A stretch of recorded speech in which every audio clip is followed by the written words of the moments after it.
অনেক কষ্ট হইলো, তারপরেও ফ্যামিলির সাথে সময় পার করার জন্য অনেক মানে নিজের কাছে অনেক হ্যাপি লাগতেছে যে নিজের এলাকায় এসে ফ্যামিলির সাথে বউ বাচ্চার সাথে সময় পার করার ঈদ করুন।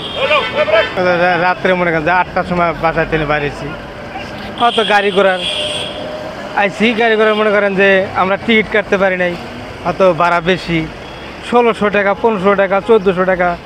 আমরা গরিব মানুষ, রিক্সা চালা খাই, এই হিসেবে আমরা যেটা সুযোগ সুবিধা পাই সেটা তো ট্রাক, আমাদের ট্রাকের উপরে আইসি, হয়তো 500-600 এরকম আছে, 600 টাকা করে আইসি।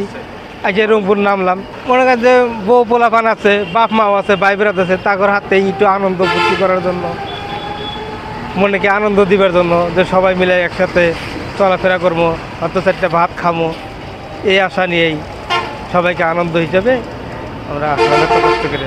মিরপুর থেকে আসলাম, ওইখানে তো মানে আমাদের বাসার পাশেই কাউন্টার আছে কুড়িগ্রামের গাড়ি, ভুরুঙ্গামারির গাড়ি, এবং তারা 1500-1600 করে টাকা চায়।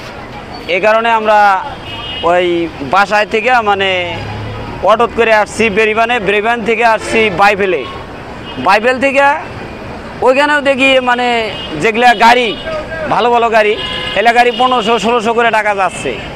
তখন আমি চিন্তা করলাম যে আমরা হলাম গরিব মানুষ, রিক্সা চালা খাই, তে আমরা বেকার এত টাকা খরচ করে কেন যাব।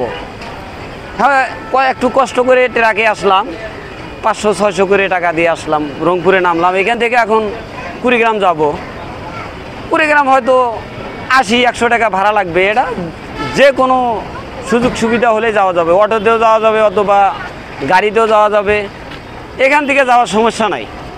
আর বাড়িতে আসলাম একটা আনন্দ যে অনেকে কুরবানি দেবে, হয়তো বাবা মা, ভাই বোন, আত্মীয় স্বজন, গ্রামবাসী, বউ পোলাপান এদের নিয়ে ঈদ করবে, এটা একটা উৎসাহ অথবা আনন্দ।